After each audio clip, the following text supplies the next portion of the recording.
नमस्कार दोस्तों, welcome to learning is a process. जैसा कि आप सब जानते हैं, हम कौन सा चैप्टर पढ़ रहे थे? हिस्ट्री का क्लास 10th का लास्ट चैप्टर पढ़ रहे थे, जिसका नाम है print culture and the modern world. हमने शुरू किया था, इसके लगभग हमने 4 टॉपिक्स कवर कर दिए हैं। आज हम इसके आगे का पोर्शन कवर करेंगे। सबसे पहले ये देखिए पिक्चर्स के through the first print books वगैरह, ये इस तरह के टॉपिक हमने सारे पढ़े थे। Prints in Japan, you can recall all your previous work. Print comes to Europe, मतलब यूरोप में कैसे प्रिंट पहुंचा। शुरुआत क्या यूरोप से हुई थी? जो यूरोपियन कंट्रीज आजकल के समय में बहुत एडवांस्ड, मॉडर्न एंड डेवलप्ड मानी जाती हैं, क्या ये सब वहीं से शुरुआत हुई थी? बिल्कुल नहीं। तो हमें पता है चाइना, जापान एंड कोरिया, यहाँ से शुरुआत हुआ था प्रिंटिंग का।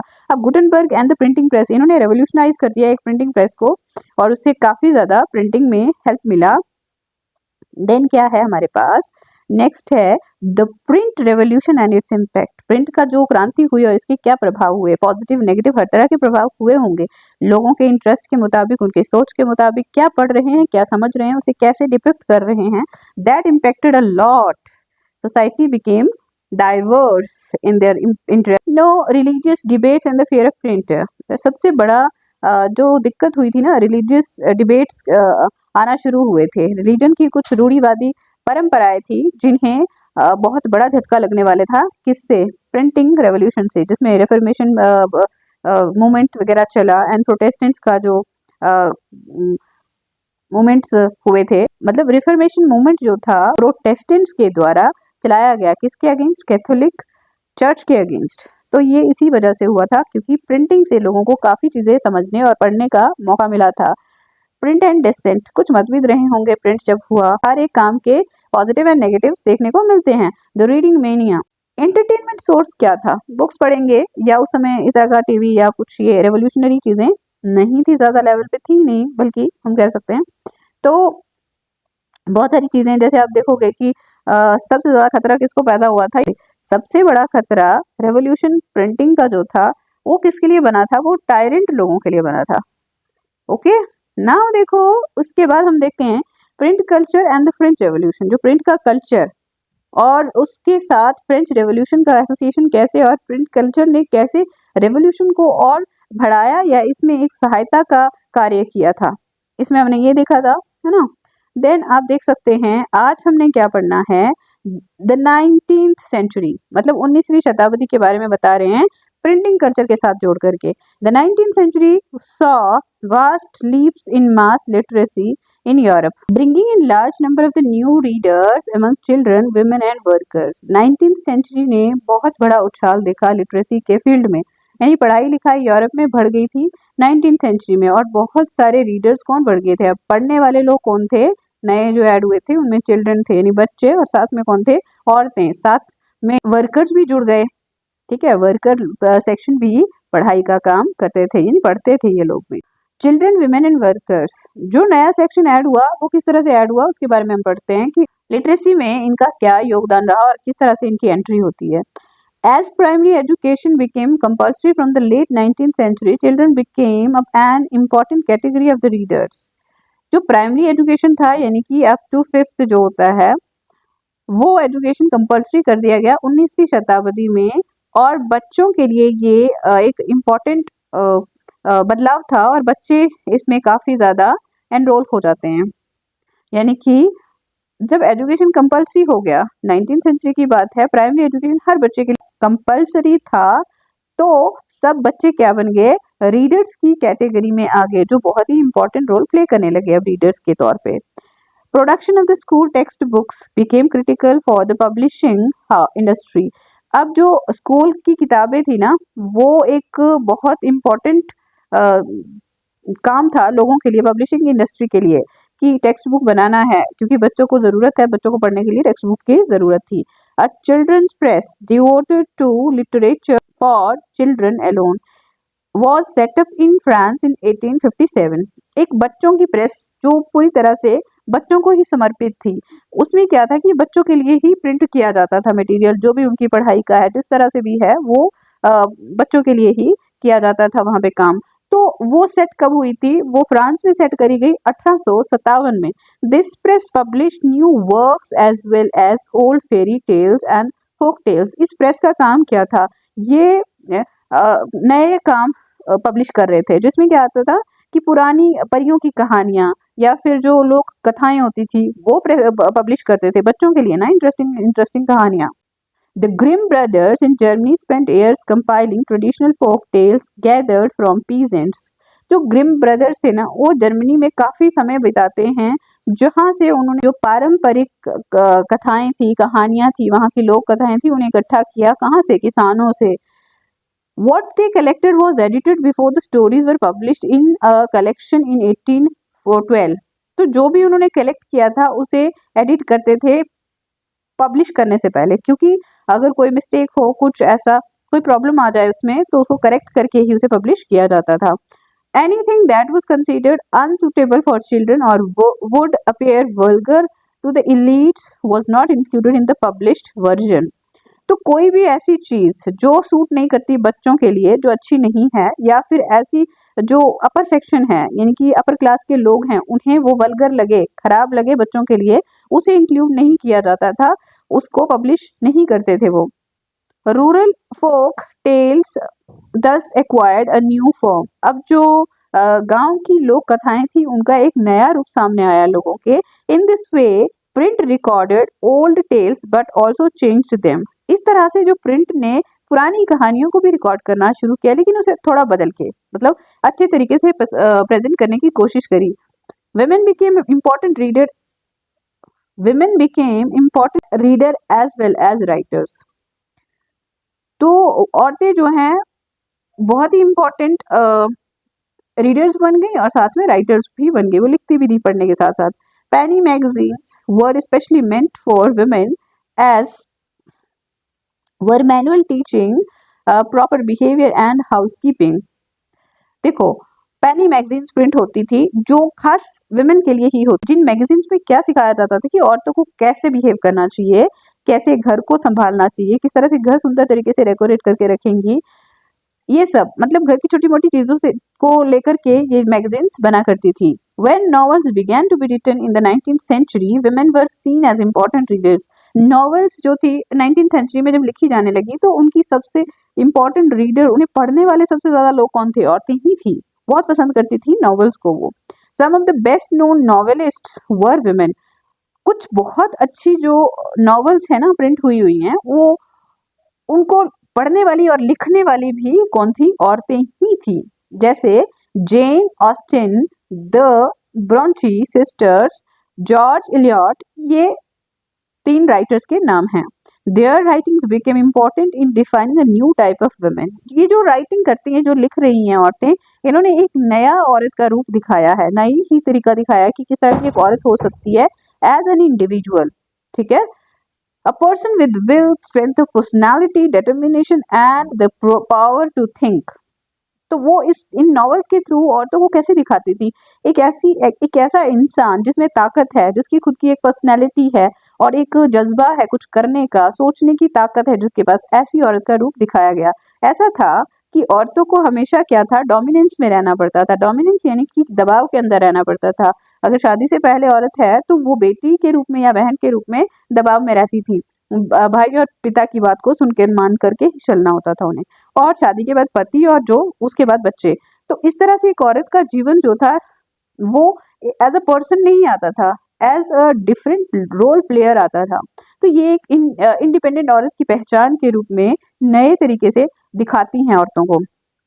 Landing libraries had been in existence from the 17th century onward. In the 19th century, lending libraries in England became instruments for educating white-collar workers, artisans and lower middle class people. Lending libraries जैसे कि आज के दौर में हम देखते हैं कि अगर हम लाइब्रेरी में जाते हैं, हमारे पास हमने बुक नहीं खरीदा है, वहाँ पे बहुत सारी बुक्स पढ़ी हैं, हमने अपने इंटरेस्ट की एक बुक उठानी है, वहाँ पे एंट्री कराना है और वहाँ पे टाइमिंग देना है कि हम कितने दिन के बाद उसे रिटर्न करेंगे। तो इस तरह से लोग क्या करते थे? लाइब्रेरीज ओपन करने के होने के बाद वहाँ जाकर पढ़ते थे। ये एक बहुत ही अच्छा क्या कहते हैं, इनिशिएटिव या स्टेप साबित हुआ। ठीक है, तो ये इनिशिएटिव की वजह से बहुत सारे जो लोग थे, जैसे कि व्हाइट कॉलर वर्कर हुआ करते थे, जिनकी अच्छी जॉब हुआ करती थी, वो लोग, या फिर कोई कलाकार हो गया, या लो मिडिल क्लास के लोग होते हैं जो ज्यादातर बुक्स नहीं अफोर्ड करते या खरीदते नहीं थे, ऐसे लोग क्या करते थे? वहां पे जाकर के पढ़ते थे, उनसे बुक्स लेकर के पढ़ाई किया करते थे। Sometimes self educated working class people wrote for themselves. कुछ कभी कभी ऐसा होता था कि कुछ खुद से पढ़े लिखे लोग जो थे, उन्होंने क्या किया था, वो खुद के लिए लिखते थे, अपने लिए ही लिखा करते थे वो। After the working day was gradually shortened from the mid-19th century, workers had some time for self-improvement and self-expression. They wrote political tracts and the autobiographies in large numbers. देखो, ऐसा था कि शुरुआत में जब वर्किंग कल्चर स्टार्ट हुआ था, factory culture या इंडस्ट्रीज में कल्चर जो स्टार्ट हुआ वर्किंग, तो वहां पे आवर्स की लिमिट नहीं होती थी, 18 घंटे भी काम करना पड़ता था। तो ऐसे में जो वर्कर होते थे उनके पर्सनल डेवलपमेंट के लिए वो काम कर नहीं सकते थे, उनके पास समय नहीं होता था और हेल्थ भी नहीं होता था इतना। तो धीरे धीरे अब क्या होता है कि उन्हें एक लिमिटेड टाइम के लिए काम करने के लिए कहा जाने लगा, तो ऐसे में उन्हें टाइम मिल जाता था खुद के लिए पढ़ने के लिए, तो वो पढ़ते थे, ठीक है। और वो फिर पढ़ने से ऐसा होता था कि उनके मन में भी विचार आते थे, तो विचारों को एक्सप्रेस करते थे वो लिख करके, ठीक है। वो बहुत बड़ी वो ऑटोबायोग्राफीज लिखा करते थे अपनी, है ना। तो इस तरह से जो नॉर्मल लोगों की लाइफ है, अगर कोई नॉर्मल इंसान लिख रहा है, एक वर्कर लिख रहा है अपनी लाइफ के बारे में, तो दैट मीन्स नॉर्मल लोगों की लाइफ भी हमारे सामने आना शुरू हुई कि किस तरह वो लीड करते हैं लाइफ। अब ये बॉक्स दिया गया है, इसमें क्या लिखा है, कुछ तो एग्जांपल है। Thomas would a Yorkshire mechanic, Thomas would नाम के एक यॉर्कशायर मैकेनिक हैं, narrated how he would rent old newspapers and read them by firelight in the evening as he could not afford candles। तो वो कहते हैं कि वो पुराने न्यूज़पेपर को क्या करते थे, किराए पे लेते थे, ठीक है। और फिर क्या करते थे, आग जला करके आग की रोशनी में शाम को उन्हें पढ़ते थे न्यूज़पेपर्स। वो कैंडल नहीं खरीद सकते थे, इसलिए वो आग के सामने बैठ करके उन्हें पढ़ा करते थे। Autobiographies of poor people narrated their struggles to read against grim obstacles.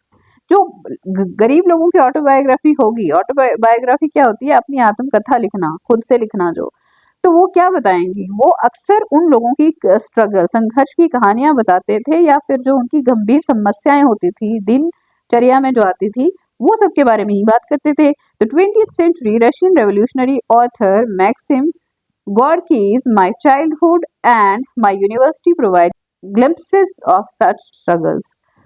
तो 20th century में एक रशियन क्रांतिकारी हैं जिनका नाम है मैक्सिम गॉर्की।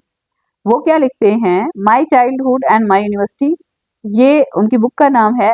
इसमें उनके संघर्ष की कहानी बताई गई है। फर्दर इनोवेशंस, अब कुछ और इनोवेशंस हुए, ठीक है, आविष्कार हुए।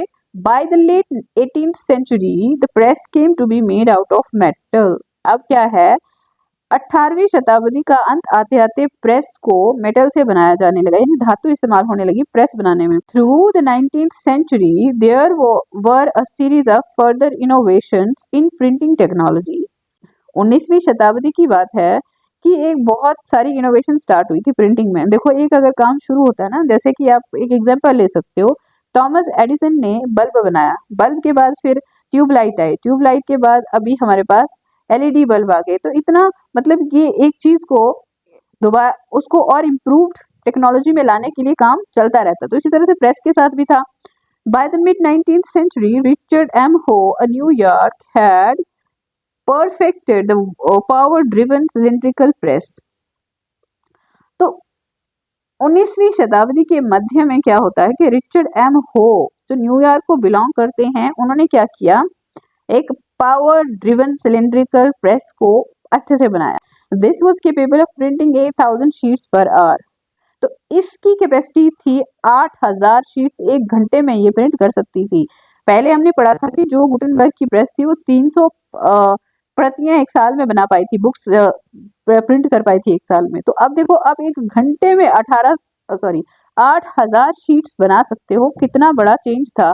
This press was particularly useful for printing newspapers. तो ये प्रेस सबसे ज्यादा यूजफुल किसके लिए साबित होती है, न्यूज़पेपर के लिए, क्योंकि न्यूज़पेपर को ऑन द स्पॉट उसी समय उसे प्रिंट करके हर दिन देना है लोगों को। In the late 19th century the offset press was developed which could print up to 6 colors at a time। 19th century में एक रशियन क्रांतिकारी हैं जिनका नाम है मैक्सिम गॉर्की। वो क्या लिखते हैं, my childhood and my university, ये उनकी बुक का नाम है। अब लेट 19th सेंचुरी में ऑफसेट प्रेस जो है डेवलप हो जाती है, जो क्या काम करती है कि वो 6 कलर्स को एट ए टाइम क्या करती थी, प्रिंट कर सकती थी। यानी कि प्रिंटिंग टेक्नोलॉजी में कलरफुल एक रेवोल्यूशन आता है। From the turn of the 20th century electrically operated presses accelerated printing operations, a series of other developments followed। तो 20वीं शताब्दी की अगर हम बात करें, जैसे ही 20वीं शताब्दी आती है तो इलेक्ट्रिकली यानी कि बिजली से चलने वाली जो प्रेसेस थी वो बहुत ज्यादा बड़े लेवल पे बढ़ चुकी थी और बहुत सारी ऐसी अलग अलग डेवलपमेंट्स भी होती गई जो कि इस प्रेस की एरिया को प्रेस टेक्नोलॉजी को और रेवोल्यूशनाइज करती गई। Methods of feeding paper improved, the quality of plates became better, automatic paper reels and photoelectric control of the color register were introduced। तो क्या क्या नई चीजें आई? मेथड ऑफ फीडिंग पेपर जो था वो इम्प्रूव हो गया, ठीक है, पेपर को फीड कैसे करना है वो इम्प्रूव हो जाता है। फिर उसके बाद क्या है, क्वालिटी जो प्लेट्स की है वो और अच्छी हो गई, बेहतर हो गई। ऑटोमेटिक जो पेपर रील्स थी वो आई। उसके बाद फोटो इलेक्ट्रिक कंट्रोल आ गया। The accumulation of several individual mechanical improvements transformed the appearance of the printer text। तो बहुत सारे जो लोग थे वो इकट्ठे हुए और उन्होंने क्या किया, मैकेनिकल इम्प्रूवमेंट किए किसमें, प्रिंटिंग टेक्नोलॉजी में। जिससे क्या हुआ कि जो हमें प्रिंटर टेक्स्ट आज के टाइम में दिखता है वो एक उसे ट्रांसफॉर्म करने का काम इन्हीं लोगों ने किया। The printers and publishers continuously develop new strategies to sell their products. अब देखो प्रिंटर्स जो हैं बहुत सारी चीजें प्रिंट हो रही हैं और पब्लिशर बहुत उसे क्या कर रहे हैं, पब्लिश भी कर रहे हैं। तो वो स्ट्रेटेजीज लगाते थे कि कैसे उनका प्रोडक्ट है जो चीज है वो और अच्छे से बिके और ज्यादा लोगों में डिमांड बढ़े उसकी। 19th century periodical serialised important novels which gave birth to a particular way of writing novels। 19th century periodical जो थे उन्होंने क्या किया, सीरियलाइज कर दिया बहुत सारी इंपॉर्टेंट नॉवेल्स को। नई कौन सी चीज जन्म लेती है, एक पर्टिकुलर वे ऑफ राइटिंग सामने आता है कि तरीके से कैसे सीरीज बनानी है, मतलब इवेंट्स को कंपार्टमेंट्स में डिवाइड कर देना। जैसे कि आप देखते हो ना आजकल के टाइम में सीरियल्स आते हैं तो ये एपिसोड में इतना कंटेंट है, यहाँ पे खत्म हुआ, इसके आगे का एपिसोड अगले दिन देखेंगे। तो इसी तरह से नॉवेल्स को भी एक वॉल्यूम्स में दिया जाने लगा, सीरियल में दिया जाने लगा। फर्स्ट में क्या था, सेकंड में, थर्ड में, इस तरह से। तो एक नया ट्रेंड डेवलप हुआ। In the 1920s in England popular works were sold in cheap series. तो 1920 में जो इंग्लैंड में बहुत पॉपुलर, जो बहुत प्रसिद्ध काम थे उस समय के, वो बहुत सस्ती सीरीज में बेचते थे, वो सस्ता करके उनको बेचा जाता था, कॉल्ड द शिलिंग सीरीज। तो उनको नाम दिया जाता था shilling series. The dust cover और the book jacket is also a 20th century innovation. Dust cover है उसको और जो बुक का जैकेट है उसको उसका आना ये 20th सेंचुरी की इनोवेशन का ही देन है। With the onset of the Great Depression in the 1930s, publishers feared a decline in book purchases। तो 1930 में क्या हुआ, जब ग्रेट डिप्रेशन का सारी दुनिया में इफेक्ट पड़ रहा था, अर्थव्यवस्था जो विश्व की थी वो काफी डोलमोल हो चुकी थी, काफी डगमगा गई थी, लोगों को बेसिक नीड्स पूरी नहीं हो रही थी। तो उस समय पब्लिशर जो थे उनके मन में एक डर था कि कहीं जो लोग हमसे पहले बुक्स लग्जरी के लिए खरीदा करते थे, शौक के लिए खरीदा करते थे, हो सकता है वो कमी लोगों में खरीदने की चाह में देखने को मिले। तो वो एक डर बैठ गया लोगों के मन में। To sustain buying they brought out cheap paperback edition. तो वो ऐसा चाहते थे कि लोग खरीदते रहे, तो इसीलिए उन्होंने क्या किया, सस्ते जो पेपर बैग थे वो उसका एडिशन शुरू कर दिया था। अब देखो India and the world of print, Bharat में प्रिंटिंग टेक्नोलॉजी कैसे आई। अब भारत की अगर बात करें हम, तो भारत सबसे पहला देश है दुनिया का जहां से लिखित कोई भी मैन्युस्क्रिप्ट सबसे पुराना मिलता है, जिसको हम कह सकते हैं ऋग्वेद। ठीक है, तो इस तरह से उसके बाद जो टेक्नोलॉजी प्रिंटिंग आती है वो कैसे आई। हाथों से तो लिखते थे लोग, बट प्रिंटिंग कहाँ कब कैसे आया। Let us see when printing began in India and how ideas and information were written before the age of print. हमें क्या देखना है यहाँ पे कि भारत में जो प्रिंटिंग है वो कब पहुंचा और उससे पहले जो लोगों को इंफॉर्मेशन दिया जाता था वो प्रिंट से पहले कैसे पहुंचती थी, कैसे लोगों को समझाया जाता था, पहुंचाई जाती थी बातें उन तक। Manuscripts before the age of print. Manuscripts माने writing work which is written by hands. तो प्रिंट से पहले की बात हो रही है ये, जब तक टेक्नोलॉजी नहीं आई, मशीन नहीं आई, India had very written the old tradition of hand written manuscripts in Sanskrit. हमारे भारत का बहुत ही अच्छा जो इतिहास रहा है, हाथ से लिखी गई संस्कृत में किताबें थी उनका, अरेबिक में भी और पर्शियन में भी। देखो, संस्कृत जो है हमारी बेसिक शुरुआती लैंग्वेज है, तो धीरे धीरे जब इन्वेजन होने लगे, आउटसाइडर्स आए, तो उन्होंने अरेबिक एंड पर्शियन लैंग्वेज में भी लिखना शुरू किया था। Manuscripts were copied on palm leaves और इन हैंडमेड पेपर। जो मैन्युस्क्रिप्ट्स होती थी ना, उनकी कॉपीज करी जाती थी, यानी कि उनके डुप्लीकेट बनाए जाते थे पाम लीव्स पे, पत्तों पे, या फिर किस पे, हाथ से बने हुए पेपर पे। पेजेस वर समटाइम्स ब्यूटीफुली इलस्ट्रेटेड। कभी कभी ऐसा होता था कि बहुत सुंदर तरीके से पेजेस को दिखाया जाता था अट्रैक्टिव वे में। They would be either pressed between wooden covers और सीवन टुगेदर टू एंश्योर प्रिजर्वेशन। तो ऐसा होता था, या तो उन पेपर्स को क्या करते थे, लकड़ी के कवर का बना करके उसमें सेफली रख देते थे, या फिर क्या करते थे वो लोग, उनको सिल के रखते थे, सिल के बाहर से कवर लगा के, ताकि वो सेफ रहें, उन्हें कोई नुकसान ना पहुंचे। Manuscripts continue to be produced till well after the introduction of the print down in the late 19th century. हालांकि जो मैन्युस्क्रिप्ट है, यानी हाथ से लिखे जाने का कल्चर जो था, काफी समय तक बहुत अच्छे से चलता रहा प्रिंटिंग टेक्नोलॉजी आने के बाद भी।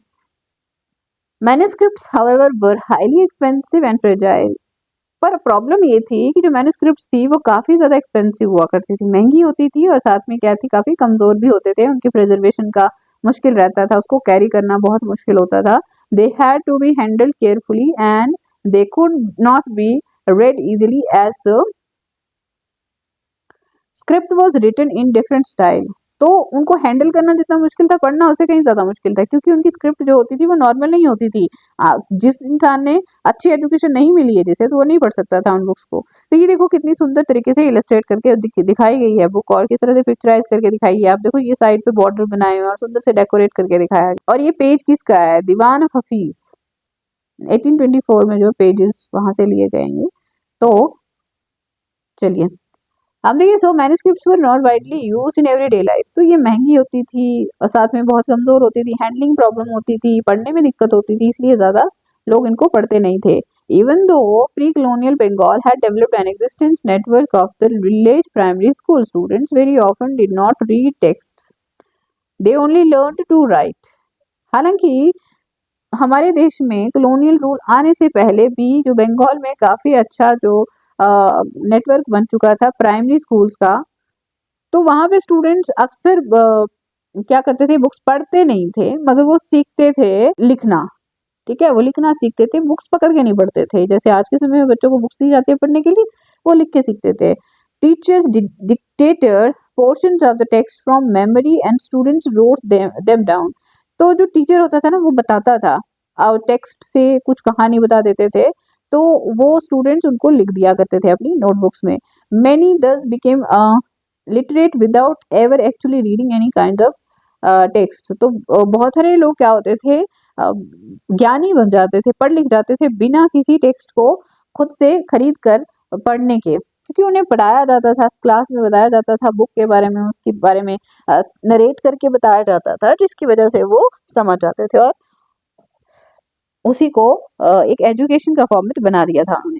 Print comes to India. Bharat में प्रिंटिंग टेक्नोलॉजी कैसे आती है? The printing press first came to Goa with Portuguese missionaries in the mid 16th century. Bharat में सबसे पहले जो प्रिंटिंग प्रेस है वो गोवा में आई। किसने लाया उसे? पोर्चुगीज, यानी पुर्तगाल के जो मिशनरीज थे, जो प्रचारक थे, क्रिश्चियनिटी को प्रचार करते थे, मिड 16th सेंचुरी में वो भारत आए। Jesuit priest learn Konkani and printed several tracts. तो जो प्रीस्ट थे, जेसुइट उनका नाम था, उन्होंने क्या किया, कोंकणी सीखा और उसमें बहुत सारी बुक्स को प्रिंट करा। ठीक है, by 1674 about 50 books he had been printed in the Konkani and in the Kannada language। तो 1674 तक जो है 50 बुक्स को कोंकणी भाषा में और कन्नड़ भाषा में लिखा जा चुका था। Catholic priest printed first Tamil book in 1579 at Cochin. जो कैथोलिक प्रीस्ट थे वो उन्होंने सबसे पहले लगभग फर्स्ट जो तमिल बुक थी, क्या किया था उसको 1579 में कोचीन में प्रिंट किया था। And in 1713 the first Malayalam book was printed by them. तो 1713 में पहली जो मलयालम बुक थी वो प्रिंट करी गई थी उनके द्वारा। By 1710 Dutch Protestant missionaries had printed 32 Tamil texts, many of them translations of older works। तो 1710 आते आते तक जो डच प्रोटेस्टेंट थे, अब कैथोलिक और प्रोटेस्टेंट दो सेक्शन हैं, दो अलग अलग क्रिश्चियनिटी में बिलीव रखने वाले सेक्शंस हैं वो, ठीक है। तो उन्होंने क्या किया, प्रोटेस्टेंट वाली सेक्शन ने उन्होंने 32 तमिल टेक्स्ट को ट्रांसलेट किया था, जो पुरानी थी यहाँ पे तमिल टेक्स्ट। तो the English language press did not grow in India till quite late, even though the English East India Company began to import presses from the late 17th century. देखो, इंग्लिश लैंग्वेज का जो press था वो ज्यादा develop नहीं किया था काफी समय तक, काफी लंबे समय तक, क्योंकि यहाँ पे इंग्लिश ऑडियंस नहीं थे, इंग्लिश समझने वाले और पढ़ने वाले लोगों की बहुत कमी थी। तो ईस्ट इंडिया कंपनी ने हालांकि बहुत पहले से, लगभग 17वीं शताब्दी से प्रेसेस को खरीदकर भारत लाना शुरू कर दिया था। From 1780s, James Augustus Hickey began to edit the Bengal Gazette, a weekly magazine that described itself as a commercial paper open to all, but influenced by none। तो 1780 में जेम्स ऑगस्टस हिक्की नाम के जो व्यक्ति हैं, उन्होंने एक Bengal gadget करके एक साप्ताहिक मैगजीन शुरू कर दी थी, जिसको वो एक कमर्शियल पेपर के रूप में बताते थे।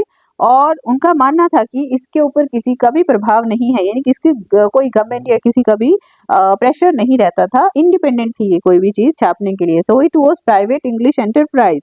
तो ये प्राइवेट था, ठीक है, किसी पर्सन के द्वारा स्टार्ट किया गया था। Proud of its independence from colonial influence. तो इन्हें काफी गर्व था कि इनके ऊपर जो कॉलोनियल इन्फ्लुएंस नहीं था। They began English printing in India. उन्होंने स्टार्ट किया था इंग्लिश में प्रिंट करना भारत में। Hicky published a lot of advertisements including those that related to the import and the sale of slaves. तो हिकी एडवर्टाइज करते थे, चीजों को बताते थे, जैसे क्रीम्स वगैरह की आजकल एडवर्टाइजमेंट आती है, इस तरह से वो एडवर्टाइज करते थे अलग अलग चीजों को लेकर के। उनमें से इम्पोर्टेंट क्या था, जैसे वो स्लेव का ट्रेड होता था, है ना, उनकी खरीदी, उनको बेचना, ये सब भी वो अपनी न्यूज़पेपर में एडवर्टाइज करते थे, बताते थे, दिखाते थे। But he also published a lot of gossip about company senior official in India. और वो बहुत सारी गपशप, यानी कि काफी सारी बातें लिखा करते थे कंपनी के जो सीनियर ऑफिसर्स होते थे भारत में, उनके बारे में भी। Enraged by this, Governor General Warren Hastings persecuted Hickey and encouraged the publication of officially sanctioned newspaper that could counter the flow of the information that damaged the image of the colonial government। देखिए, problem ज्यादा नहीं थी उन लोगों को, क्योंकि जो वो लिखते थे, हिकी जो लिखवाते थे, वो ज्यादा लोगों को समझ में ही नहीं आता था, किसी को नहीं समझ में आता था। लेकिन जो गवर्नर जनरल उस समय के थे, वॉरेन हेस्टिंग्स, उन्होंने क्या किया, हिकी को मरवा दिया कि ये गवर्नमेंट के अगेंस्ट कुछ अगर छपा रहे हैं। तो उन्होंने ये प्रमोशन करने की कोशिश की और ये कहा, प्रोत्साहन दिया पब्लिशर्स को कि भाई ऑफिशियली सैंक्शनड ऐसा पब्लिकेशन हाउस होना चाहिए जिसमें जो गवर्नमेंट का है पूरा कंट्रोल रहे, ठीक है, जो ईस्ट इंडिया कंपनी के ऑफिशियल्स हैं उनका कंट्रोल रहे, और न्यूज़पेपर में ऐसा कुछ भी ना छपाया जाए जो कि हमारी इमेज, यानी कि ब्रिटिशर्स की इमेज को धक्का पहुंचाए। By the close of the 18th century, a number of newspapers and journals appeared in print। तो 18th century खत्म होते होते बहुत सारे न्यूज़पेपर और जर्नल जो हैं सामने आना शुरू हुए, लिखे, प्रिंट किए जाने लगे।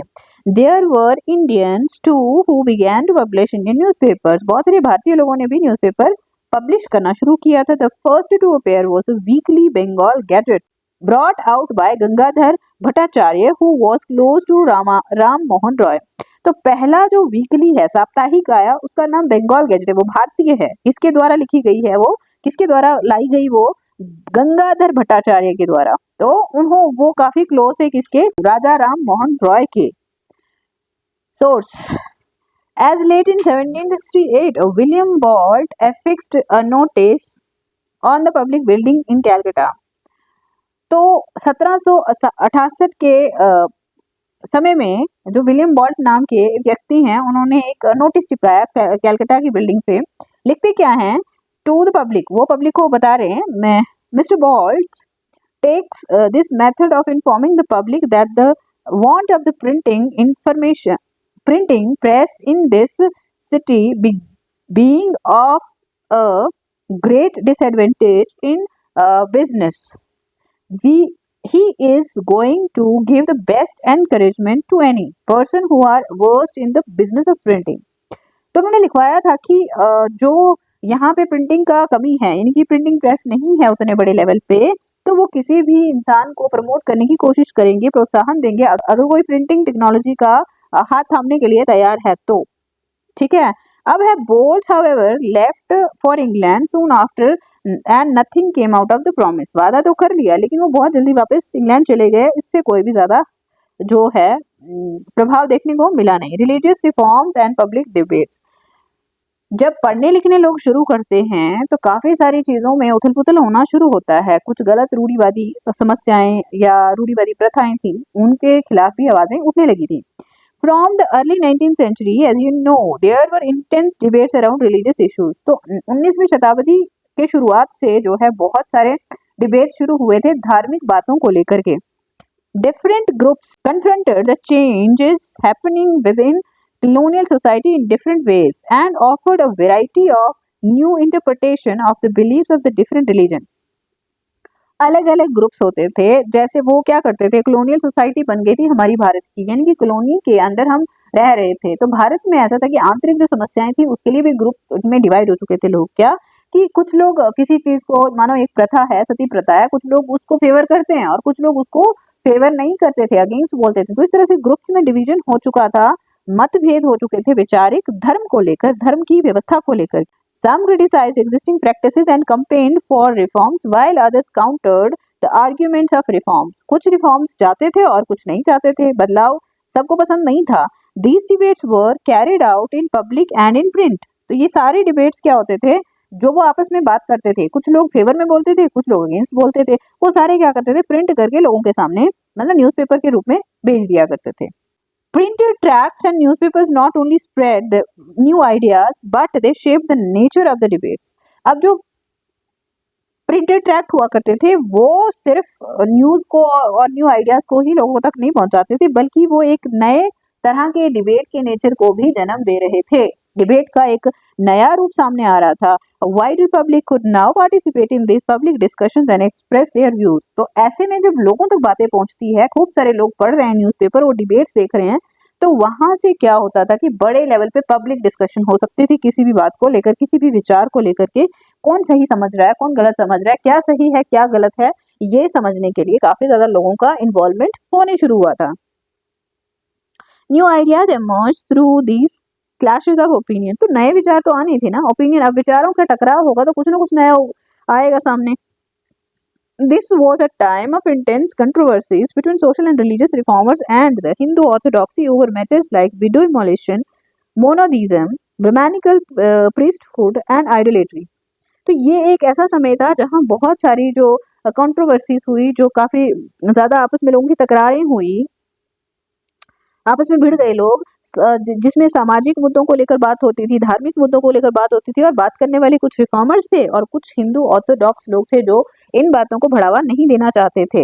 बातें क्या थी या मुद्दे क्या थे? मुद्दे, पहला तो विडो इमोलिशन यानी कि सती प्रथा, दूसरा था मोनोथिज्म, देखिए एक गॉड को मानिए, ठीक है। तो ब्राह्मणिकल प्रीस्टहुड के अगेंस्ट भी लोग बोलते थे कि ब्राह्मण ही सिर्फ प्रीस्ट नहीं हो सकते, कोई भी हो सकता है ज्ञान के बल पर। और ये भी था कि क्या हमें मूर्ति पूजा करनी है या नहीं करनी है, इन सब चीजों को लेकर के डिबेट होना शुरू हुए थे। In Bengal as the debate developed, tracts and the newspapers proliferated, circulating a variety of arguments. तो जैसे ही ये डिबेट डेवलप होना शुरू हुए, ये सामाजिक व्यवस्था को लेकर, धार्मिक व्यवस्था को लेकर जो भी डिबेट होना शुरू हुए थे, ये जो सारे डिबेट्स थे ये प्रिंट हुआ करते थे। To reach a wider audience the ideas were printed in the everyday spoken language of ordinary people. तो बहुत सारे लोगों तक पहुंचने के लिए जितने भी आइडियाज होते थे, जो भी बातें होती थी, वो प्रिंट किए जाते थे ताकि प्रिंट करके वो न्यूज़पेपर के थ्रू लोगों तक पहुंच सके। Ram Mohan Roy published the Samad Kumudi from 1821 and the Hindu Orthodoxy commissioned the Samachar Chandrika to oppose his opinions from 1822. Two Persian newspapers were published. जाम ए जहान नामा एंड शमसुल अखबार. In the same year, a Gujarati newspaper, the Bombay Samachar, made its appearance. बहुत सारी चीजें print होना शुरू हुई. लोगों ने अलग अलग लोगों ने अपने पर्सनल चीजों को पब्लिश करना शुरू कर दिया. जैसे राम मोहन रॉय ने पब्लिश किया समाज कौमुदी को, वो 1821 में. तो इसके अगेंस्ट जो वो लिखते थे उसके अगेंस्ट हिंदू ऑर्थोडॉक्सी ने एक अपना अपना अपना पब्लिकेशन निकाला जिसका नाम था समाचार चंद्रिका. तो ये किस लिए निकाला गया था कि राजा राम मोहन रॉय के जितने भी विचार हैं उनको अपोज किया जा सके. फिर 1822 के बाद क्या होता है कि 2 पर्शियन न्यूज़पेपर पब्लिश होते हैं जिसमें जाम-ए-जहान नामा एक था और दूसरा क्या था, शम्सुल अखबार. तो इसी साल में एक गुजराती न्यूज़पेपर भी आता है जिसका नाम है बॉम्बे समाचार. In North India, the ulama were deeply anxious about the collapse of the Muslim dynasties. तो उत्तर भारत में जो धार्मिक लीडर थे मुस्लिम पंथ के, वो इस चीज को लेकर चिंता में थे कि कहीं जो मुस्लिम वंश हैं वो समाप्त ना हो जाएं, वो बर्बाद ना हो जाएं. They feared that colonial rules would encourage conversion, change the Muslim personal laws. तो उन्हें मन में ये डर था कि कहीं जो कॉलोनियल रूल है वो कन्वर्जन को प्रमोट ना करे. ठीक है, कि भाई आपको दूसरे धर्म में परिवर्तित होना है और साथ में मुस्लिम पर्सनल जो लॉ है उसको भी समाप्त कर दिया जाएगा. To counter this they use cheap lithographic presses. तो उन्होंने इन्हीं चीजों को काउंटर करने के लिए भाई अपने आप को रखने, अपने पक्ष को सामने रखने के लिए सस्ते जो पत्थर के जो सरफेसेस बना करके उन पे प्रिंटिंग को स्टार्ट किया था. सस्ते हुआ करते थे वो, वहां से वो प्रिंटिंग करते थे. Publish Persian and Urdu translation of Holi scriptures and printed religious newspaper and tracts. तो उन्होंने क्या किया, उनकी पवित्र किताबें थी उसकी वो प्रिंट करने लगे न्यूज़पेपर्स में. The Deoband seminary founded in 1867 publish thousands of fatwas telling Muslim readers how to conduct themselves in their everyday lives and explaining the meaning of Islamic doctrine.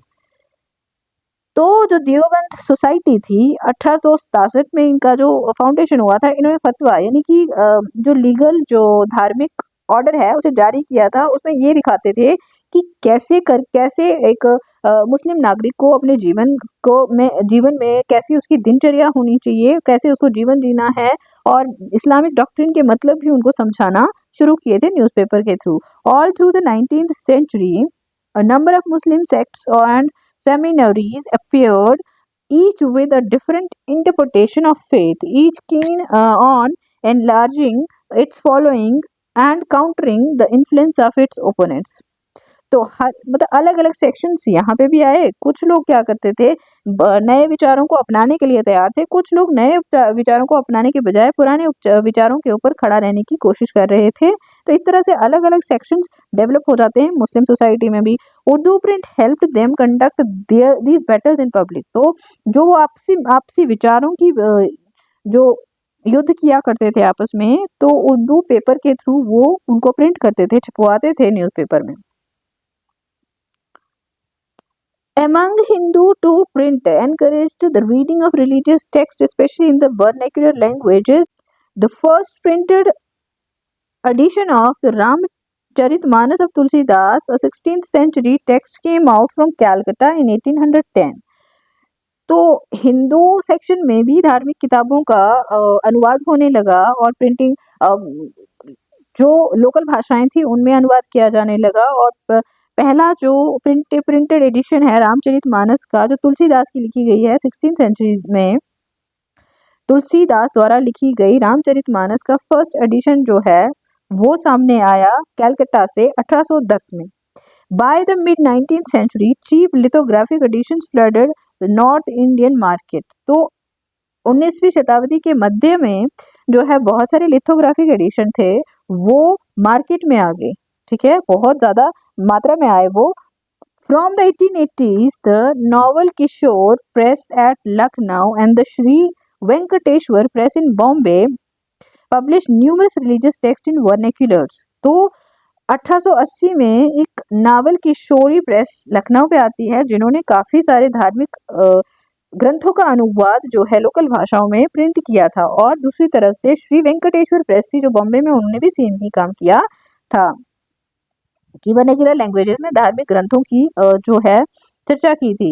In their printed and portable form these could be red easily by the faithful at any place and time.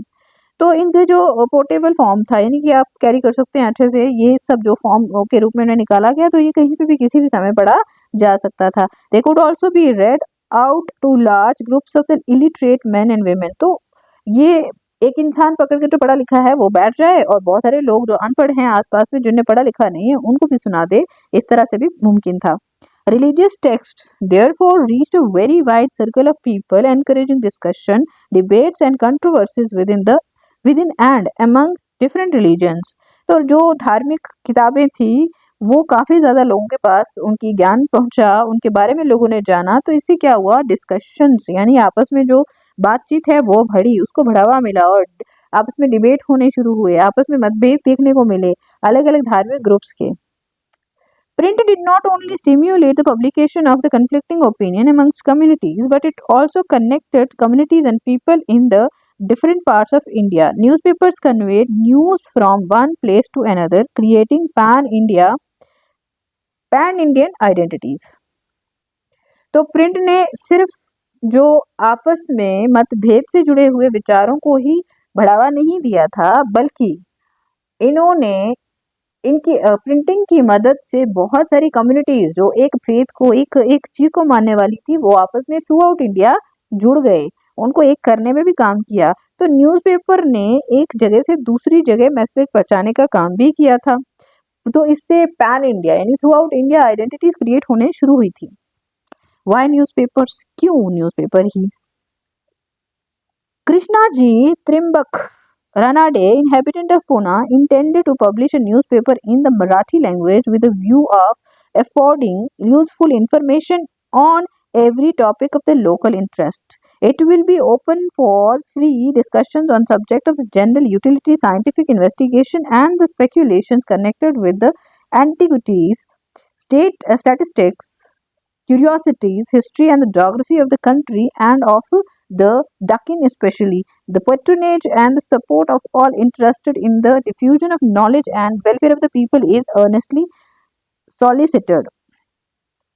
तो जो कृष्णा जी हैं, तो कृष्णा जी त्रिम्भक रनाडे जो हैं वो पुणे के रहने वाले हैं। वो क्या करते हैं, उनको क्या इच्छा थी, एक न्यूज़पेपर मराठी में चाहते थे, मराठी लैंग्वेज में, जो कि बहुत सारे टॉपिक्स पे, लोकल इंटरेस्ट के टॉपिक्स हैं उन पे इंफॉर्मेशन प्रोवाइड करेगा और वो सब के लिए ओपन रखने की उनकी इच्छा थी। उसमें बहुत सारी चीज़ों को जोड़ने की कोशिश करने की उनकी एक चाह थी। उनको साइंटिफिक इन्वेस्टिगेशन का मौका दिया जाएगा बात करने का, और जो लोगों की धारणाएं हैं उनके बारे में बात हो सकती है, अलग अलग स्टैटिस्टिक्स से जुड़ी हुई बातें, लोगों की क्यूरियोसिटी, हिस्ट्री और ज्योग्राफी, स्पेशली जो दक्कन से जुड़ी हुई बातें हैं वो सारी वहाँ पे डिस्कस करने का उनका मोटिव था। तो कोई भी अगर इंटरेस्टेड कैंडिडेट था जो सपोर्ट करने के लिए तैयार था, तो उसके लिए वो वेलकमिंग नेचर रखते थे। ठीक है। बॉम्बे टेलीग्राफ एंड कुरियर 6 जनवरी 1849 को बहुत बड़ा बदलाव है ये telegraph. The task of the native newspapers and political association is identical to the role of the opposition in the House of the Commons in the Parliament in England। जो native newspaper थे यानी यहाँ के जो newspaper थे, तो इसका काम क्या था, ये पॉलिटिकल एसोसिएशन के लिए क्या काम करते थे, जैसे कि इंग्लैंड में हाउस ऑफ ऑपोजिशन होता था, क्योंकि वो क्या था कि जो नेगेटिव पॉइंट्स हैं वो बताते थे गवर्नमेंट के। तो यही कार्य यहाँ पे कौन कर रहा है, newspaper, that is of critically examining government policy to suggest improvement.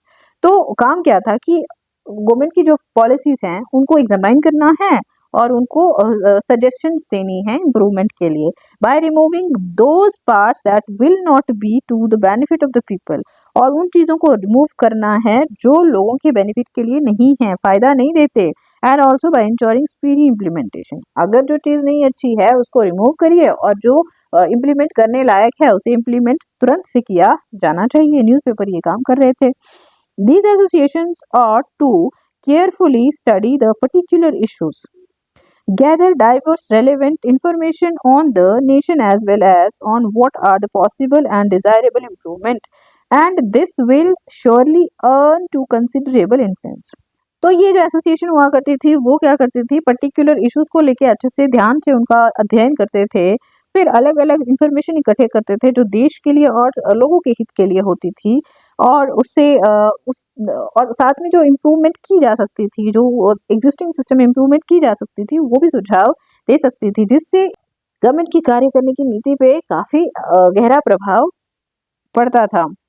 New forms of publication, printing created an appetite for new kind of writings as more and more people could now read. They wanted to see their own lives, experiences, emotions and relationships reflected in what they read.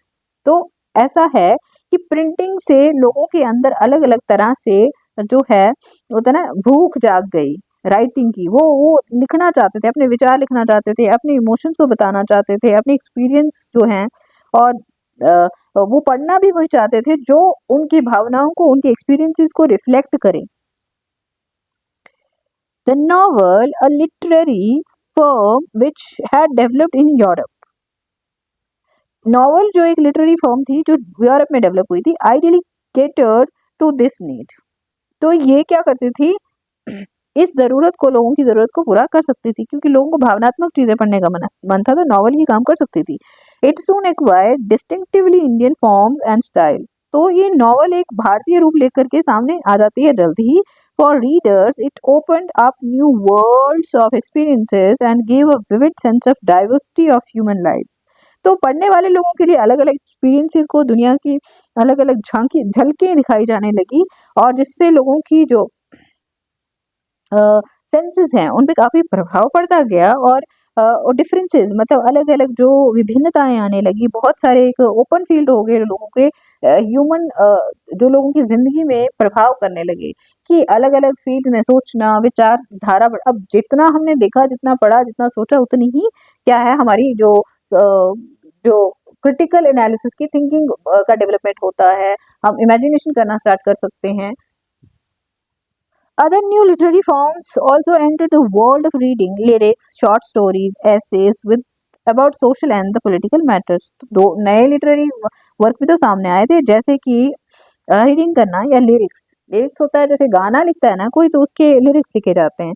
तो छोटी छोटी कहानियां, फिर उसके बाद ऐसे लिखे जाने लगे जो सामाजिक और पॉलिटिकल मैटर्स के ऊपर होते थे।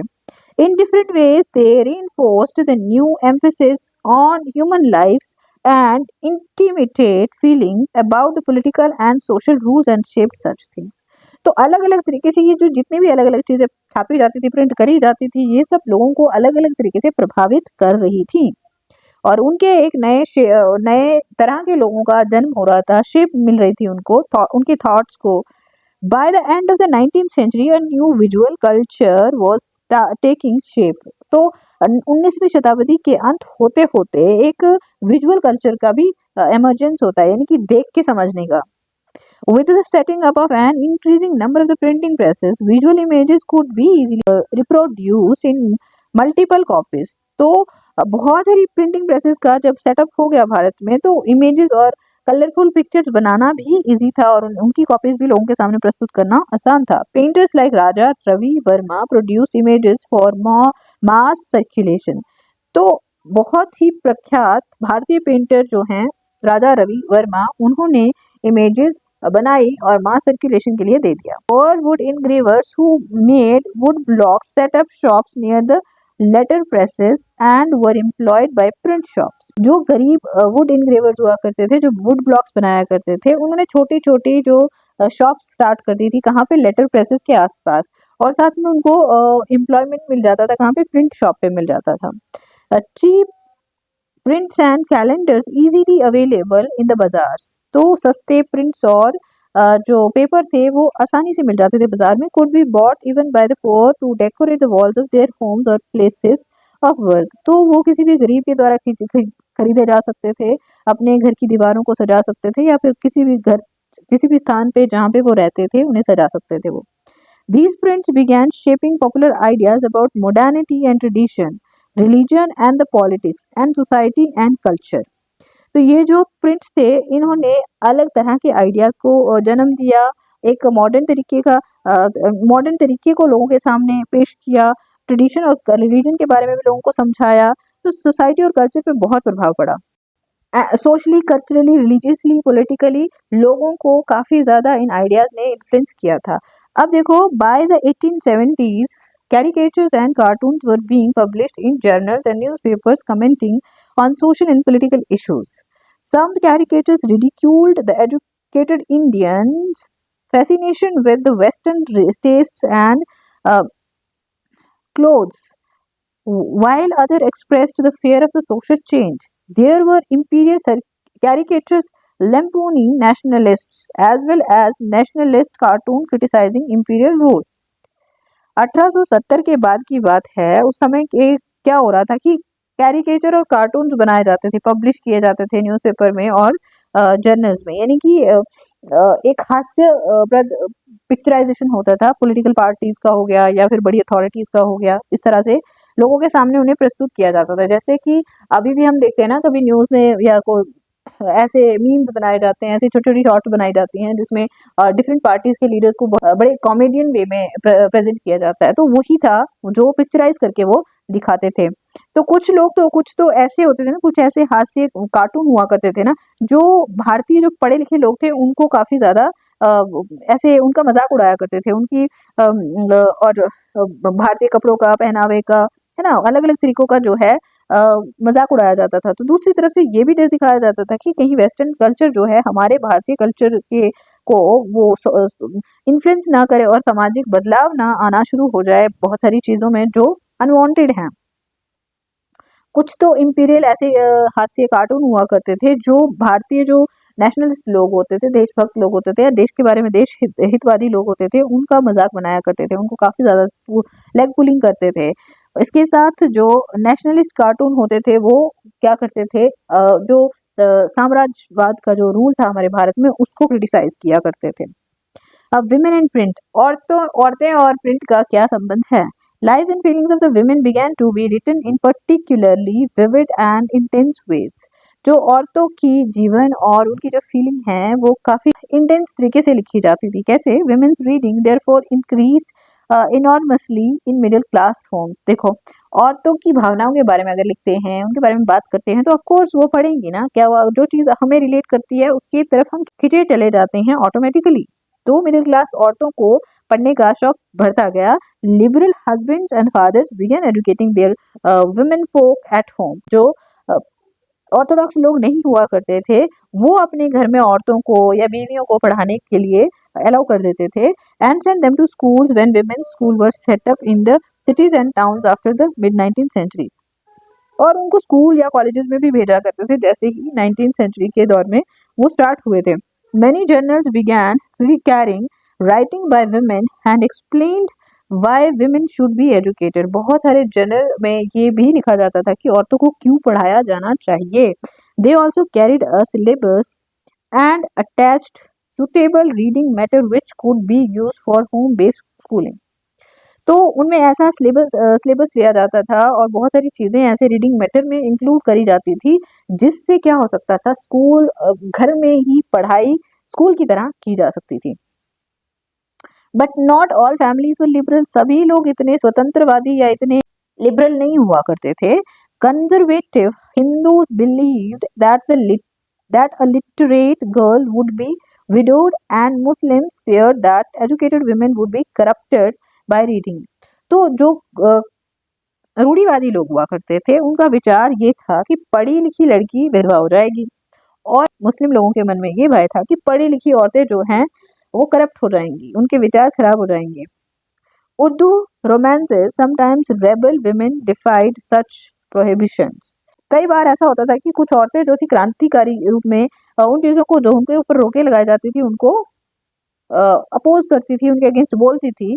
We know the story of a girl in a conservative Muslim family of north India who secretly learned to read and write in Urdu. एक लड़की की कहानी है जो एक रूढ़िवादी परिवार को बिलोंग करती है नॉर्थ इंडिया के, और वो सीक्रेटली पढ़ लेती है, चुप करके वो उर्दू में पढ़ाई करती है। Her family wanted her to read only in Arabic Quran which she did not understand. तो उसके परिवार चाहते थे कि वो अरबिक लैंग्वेज में लिखी गई कुरान को ही पढ़े जिसकी उसको समझ में नहीं आती थी। वो अरेबिक लैंग्वेज नहीं समझ पाती थी। So she insisted on learning to read a language that was her own. तो इसलिए उसने ज्यादा जोर उस पर डाला जो लैंग्वेज उसे समझ में आती थी, उसी में पढ़ने का जोर डाला उसने।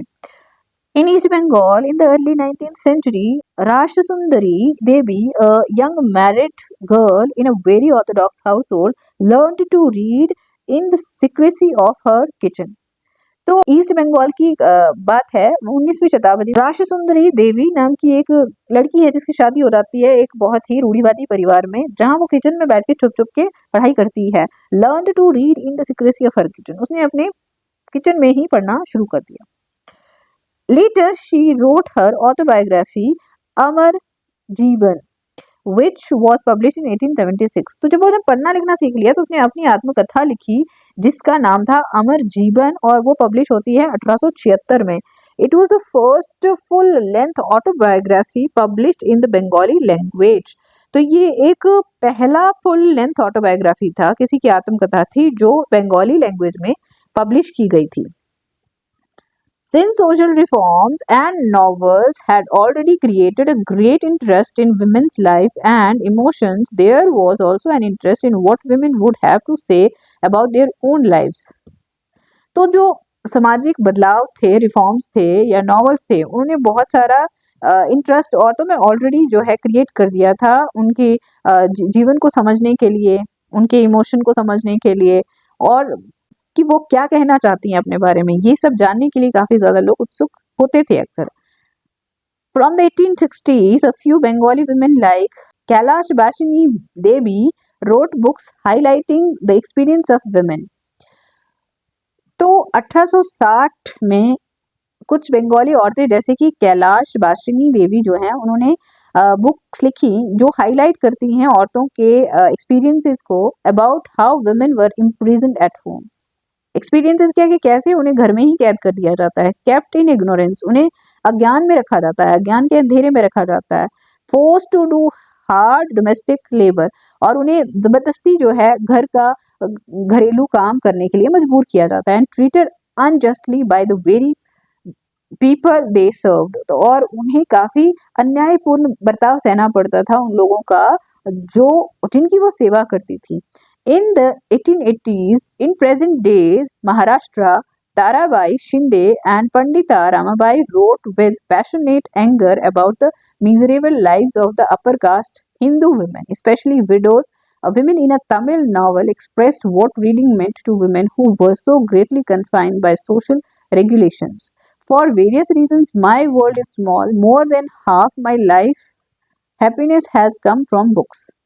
तो 1880 में जो प्रेजेंट महाराष्ट्र की बात करते हैं हम, वहाँ ताराबाई शिंदे और पंडिता रामाबाई ने बहुत सारी चीज़ों को लिखा।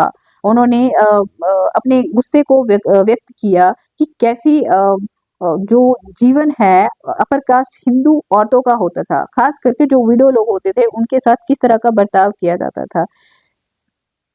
तमिल नॉवल में एक औरत एक्सप्रेस करती हैं कि उनका रीडिंग के साथ कितना बड़ा जो एक जुड़ाव है, लगाव है, जो उनके ऊपर बंदिशें लगाई जाती थी, सामाजिक बंदिशें थी, उनके बीच में पढ़ाई उनके लिए कितनी महत्वपूर्ण बन जाती है बहुत सारे कारणों की वजह से। वो कहती हैं कि मेरा जो दुनिया है बहुत छोटी सी है, मेरी आधी से ज्यादा जीवन जो है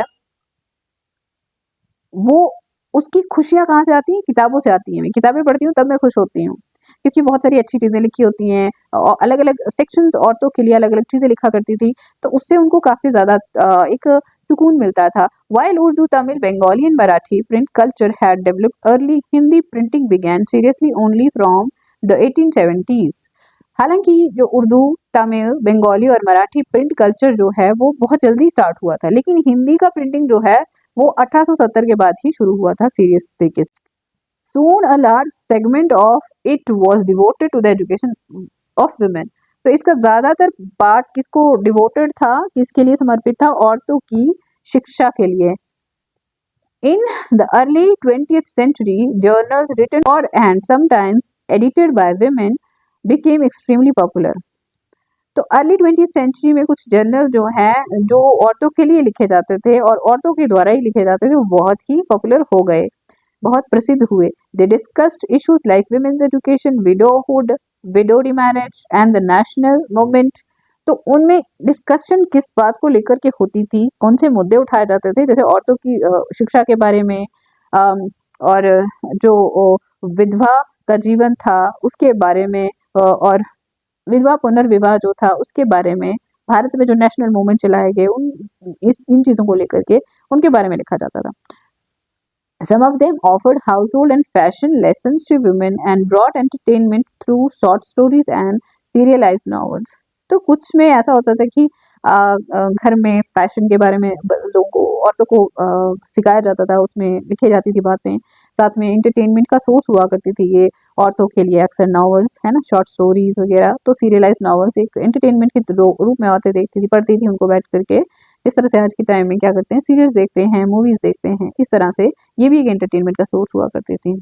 अब देखो यहाँ पे the cover page of Indian Charivari का कवर पेज है ये। उसके बाद सोर्स क्या कहता है यहाँ पे, इन 1926 बेगम रुकैया शेखावत हुसैन और noted educationist and literary figure, ये बहुत जानी मानी हस्ती हैं उस समय की और पढ़ी लिखी औरत थी। strongly condemned men for withholding education from women in the name of religion as she addressed the Bengal Women's Education Conference। तो बंगाल विमेन एजुकेशन कॉन्फ्रेंस को वो एड्रेस कर रही थी जब, तो उन्होंने ये बड़ी निंदा की थी कि जो आदमी हैं वो औरतों की एजुकेशन को रोक लगा रहे हैं, उनके ऊपर रोक लगाने की जो कोशिश करते हैं वो सही नहीं है। The opponents of the female education say that women will become unruly by they call themselves Muslims and yet go against the basic tenet of the Islam which gives women an equal right to education. If men are not led astray once educated, why should women? तो औरतों की पढ़ाई के खिलाफ बोलने वाले लोग जो ये कहते हैं कि औरतें बिगड़ जाएंगी, औरतें घर गृहस्थी चलाने के लायक नहीं बचेंगे, तो वो क्या कर रहे हैं, ऐसा करके वो इस्लाम के जो बेसिक जो शिक्षा है उसी के अगेंस्ट जा रहे हैं। बेसिक शिक्षा इस्लाम की क्या कहती है कि औरतों को भी बराबर का पढ़ाई का हक है। तो अगर आदमी लोग पढ़ाई लिखाई से खराब नहीं होते, बिगड़ नहीं जाते, तो औरतें कैसे खराब हो जाती हैं, ये उनका क्वेश्चन है। अब चलिए हम आगे पढ़ते हैं next. In Punjab too a similar folk literature was widely printed from the early 20th century. तो पंजाब में भी एक वहाँ का लिटरेचर यानी वहाँ का लोक लिटरेचर जो है लिखा गया और प्रिंट किया गया 20th सेंचुरी में बड़े ही पैमाने पे। Ram Chaddha published the fast selling Stri Dharm Vichar to teach the women how to be obedient wives. तो राम चड्ढा ने एक पब्लिश की थी बुक जिसका नाम क्या था, स्त्री धर्म विचार। उसमें क्या लिखा था कि औरतों को कैसे आज्ञाकारी और बीवी बनना है। The Khalsa Tract Society published cheap booklets with a similar message. तो खालसा जो सोसाइटी थी उन्होंने भी ऐसी छोटी छोटी किताबें छपाई, सस्ती सस्ती किताबें इसी मैसेज को लेकर के। Many of these were in the form of the dialogues about the qualities of a good women. तो बहुत सारी जो थी वो किस फॉर्म में थी, ऐसे डायलॉग में, एक डायलॉग फॉर्म में हुआ करती थी, है ना, मतलब जैसे बात करते हैं ना, बातचीत होती है, तो उस तरह से उस फॉर्म में लिखी जाती थी किताबें जो ये जता रही होती थी कि एक अच्छी औरत की क्या क्वालिटीज हैं, खास उसकी क्या खासियत हो सकती है। In Bengal and entire area in central Calcutta the Battala was devoted to the printing of a popular book। Bengal में एक पूरा एरिया सेंट्रल कैलकाटा का जो था बटाला नाम का, वो वहाँ पे प्रिंटिंग के लिए ही प्रसिद्ध था। वहाँ पे किताबें ही पॉपुलर जो मशहूर किताबें थी वहाँ छपती थी। Here you could buy cheap editions of religious tracts and scriptures as well as literature that was considered obscene and scandalous। यहाँ पे हर तरह की किताबें मिलती थी, धार्मिक भी मिलती थी, सामाजिक भी मिलती थी, और कुछ ऐसी किताबें जिनको अच्छा नहीं माना जाता, जिनको आम पब्लिकली पढ़ने के लिए अच्छा नहीं माना जाता, यानी कि लज्जाजनक, काफी खराब जिसे माना जाता है, वो भी यहाँ पे मिलती थी। By the late 19th century, a lot of these books were being profusely illustrated with woodcuts and colored lithographs। तो 19वीं शताब्दी के अंत तक बहुत सारी ये किताबें जो थी छपती गई, बड़े पैमाने पे छपती गई, सस्ते प्रिंट्स के through. Peddlers took the Batala publications to home, enabling women to read them in their leisure time. तो जो लोग होते थे ना, घुमक्कड़ लोग हुआ करते थे, जो पैदल चल के एक जगह से दूसरी जगह सामान ले जा करके मतलब बुक्स बेचते थे, और वो ये बटाला जो पब्लिकेशन था काफ़ी मशहूर हो गया था, तो घरों में औरतों को बेचने के लिए जाया करते थे। ये काफ़ी उनके लिए, औरतों के लिए एंटरटेनिंग सोर्स हो गया था। वो खरीदती थी और घर में जब भी खाली टाइम है तो उस समय में पढ़ा करती थी। Ghor Kali, the end of the world, coloured woodcut, late 19th century, ये दिखाया है। देखो कि औरत जो है मतलब क्या है, बहुत जो है विकराल रूप में है, उसका जो स्वरूप अच्छा नहीं आ रहा है अभी, क्योंकि वो गलत आचरण में पड़ रही है। The artist vision of the destruction of proper family relations, तो ये आर्टिस्ट ये भी दिखाना चाहते हैं कि जो पारिवारिक संबंध है वो भी डिस्ट्रॉय होने की कगार पर हैं। Here the husband is totally dominated by his wife, यहाँ पे दिखाया गया है कि औरत काफी ज्यादा तरीके से अपने पति को डोमिनेट कर रही है, यानी कंट्रोल कर रही है। Who is perched on his shoulder? He is cruel towards his mother, dragging her like an animal by the noose. वो उसके कंधे पे चढ़ी हुई है ना, पिक्चर में दिखा रहे हैं इसे, ये देखो कंधे पे बैठी हुई है। और आदमी जो है अपनी मदर के लिए क्रूअल, यानी कि बुरा बर्ताव कर रहा है अपनी माँ के साथ, उसे घसीट रहा है ऐसे जैसे कोई जानवर को घसीटता है, उसके गले में फंदा लटका के। चलो, तो ये an Indian couple black and white wood cut, तो ये पिक्चर दिखाई गई है black and white wood cut में इंडियन कपल की। अब ये अलग अलग पिक्चर्स हैं। And European couple sitting on chair 19th century wood cut, एक यूरोपीय जो जोड़ा है वो चेयर्स पे बैठा हुआ है। Print and the poor people, अब जो प्रिंट है गरीब लोगों पे उसका क्या प्रभाव हुआ। Very cheap small books were brought to market in 19th century, तो बहुत सारी सस्ती और छोटी छोटी किताबें जो है मार्केट में आने लगी 19वीं शताब्दी में। Madras town and sold at cross road, allowing poor people travelling to market to buy them, तो रोड्स पे बेचा करते थे वो सस्ती सस्ती किताबें, तो इससे गरीब लोगों के लिए खरीदना भी मुमकिन हुआ करता था ये छोटी छोटी किताबें। Public libraries were set up from the early 20th century, अब यहाँ पे पब्लिक लाइब्रेरीज भी स्टार्ट करनी शुरू कर दी थी 20वीं शताब्दी की शुरुआत में। Expanding the access to books, तो इससे क्या हुआ, लाइब्रेरी से लोगों की किताबों की रीच जो है बढ़ गई थी, खरीदनी नहीं पड़ती थी, वहां पे लेकर के पढ़ के उनको दे सकते थे वापस।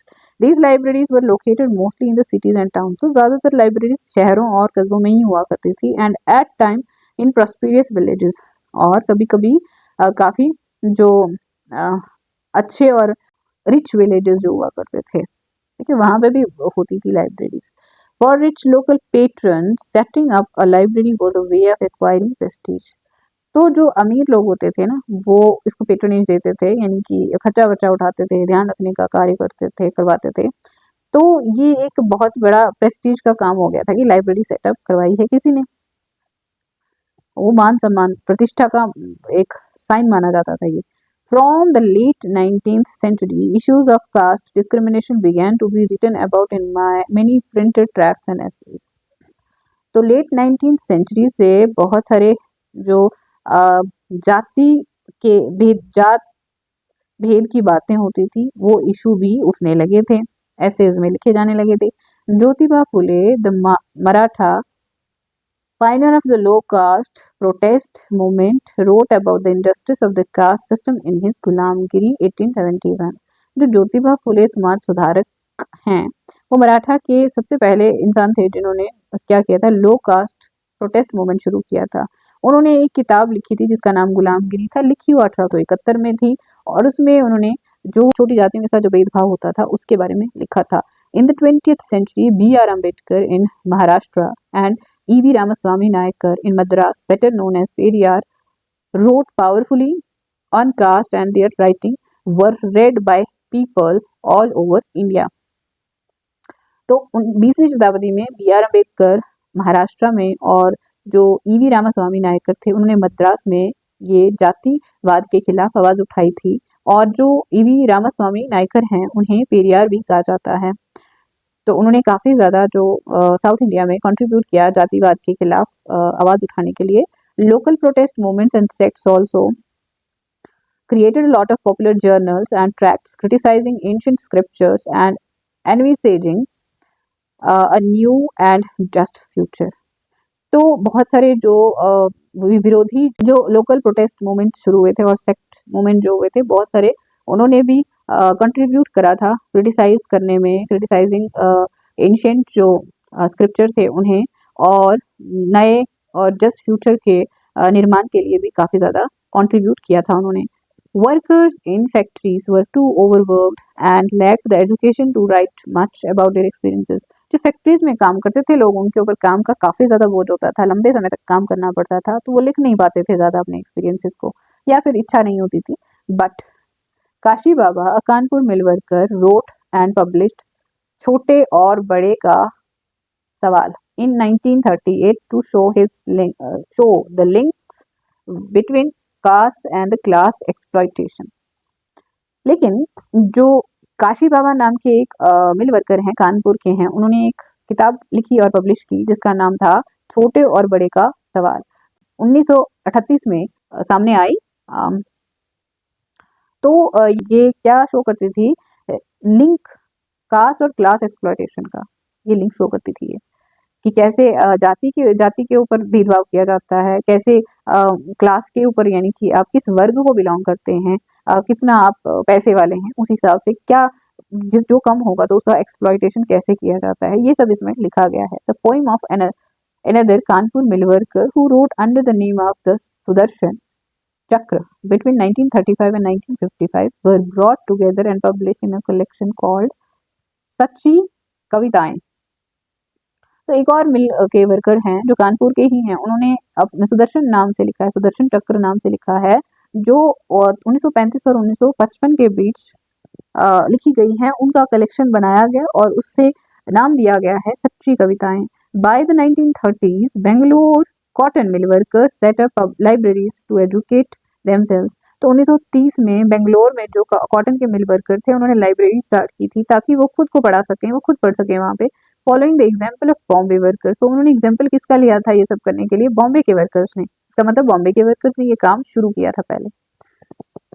These were sponsored by social reformers who tried to restrict excessive drinking among them, to bring literacy and sometimes to propagate the message of the nationalism। तो ये स्पॉन्सर किसके द्वारा की जाती थी, इनका खर्चा और कारोबार कौन उठाता था, जो सामाजिक सुधार के लिए काम करते थे लोग, और जो चाहते थे कि लोग शराब पीने का या जो खराब बातें हैं वो छोड़ दें, वो पढ़ाई को लोगों के सामने, लोगों के बीच में लाना चाहते थे, और राष्ट्रवाद का मैसेज लोगों को देना चाहते थे, वो ये लोग काम करते थे। प्रिंट एंड सेंसरशिप, अब प्रिंट और उसके ऊपर जो रोक है वो किस तरह से लगती है ये देखते हैं हम। Before 1798, the colonial state under the East India Company was not too concerned with censorship। तो 1758 से पहले जो colonial state थी ईस्ट इंडिया कंपनी के अंडर, वो सेंसरशिप के साथ ज़्यादा कंसर्न नहीं था उनका, ज़्यादा उसका कोई वो नहीं था खास महत्व उस समय।